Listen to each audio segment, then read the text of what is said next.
Have you guys ever played the most infuriating, brilliant, and accomplished game known as Dark Souls? Or any of the Souls series for that matter? It began with Demon Souls on PS3, followed by Dark Souls, and then now Dark Souls 1 is getting remastered. And I don't just mean the PS4, PC, and Xbox One. I mean it's getting brought over to the Nintendo Switch. If you guys have seen Nintendo Direct's announcement today, you'll know that already.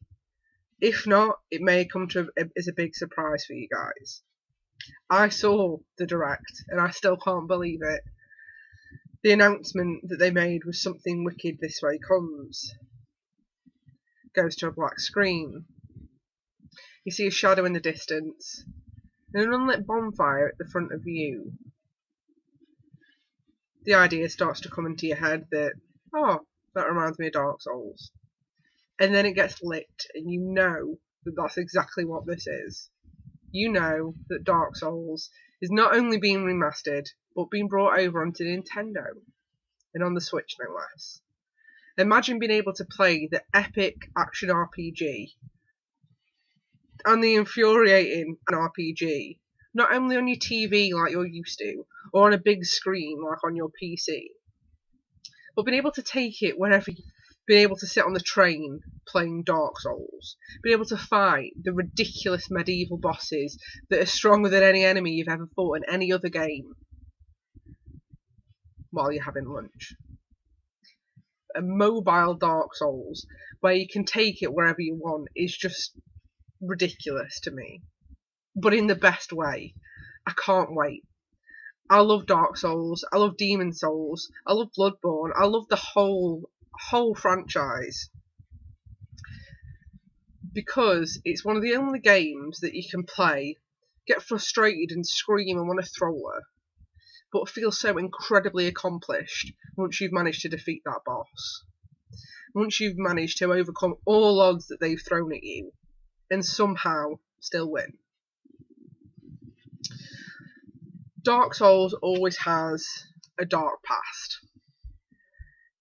It is known, as the description says, a game which takes place in a medieval fantasy setting where the player fights. The description almost makes it sound like a beautiful fantasy setting that you'd read in Dungeons and Dragons or where you save the princess. But if anyone's ever playing it, they'll know it's far from. The recurring theme of the game's setting is that a once powerful and prosperous kingdom which has fallen into ruin after a series of unfortunate events. And not as funny or comical as Lemony Snicket, unfortunately. Each instalment follows a different quest for the player character, who you play as.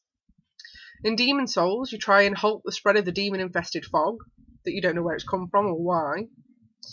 In Dark Souls, you tend to prolong an age of prosperity. In Dark Souls 2, you have to find a cure for the ailment known as hollowing. And in Dark Souls 3, you attempt to put an end to the undead curse that is repeating the cycle of the Age of Fire. So all the games, in my opinion, revolve around the original Dark Souls. Not Demon Souls where it seems to have begun, but Dark Souls 1. But even throughout Dark Souls 2, and mainly Dark Souls 3, you're trying to reverse the events or trying to fix the effects of what happened in Dark Souls 1. This Age of It is an incredibly difficult game, definitely for the faint-hearted. It can be easily frustrating and irritating and annoying, and no game will make you feel as worthless. But, as I say, when you do win, when you do overcome those odds, no game will make you feel as accomplished and as good a player as Dark Souls. The fact that it's being brought onto Nintendo, for some people may not be a big thing. For me, it's massive. The fact that Nintendo is beginning to open itself up to those other games, opening itself up to that beautiful world that's out there, that's previously been just for PC, or just for PlayStation, or just for Xbox. It's joining the world of the console gamers the way it should, on the big screen, but not losing the humble, perfect way that it can be just taken anywhere. That mobility that you can't get with the big consoles. I think the announcement of Dark Souls brings the beautiful idea that there's even greater things to come.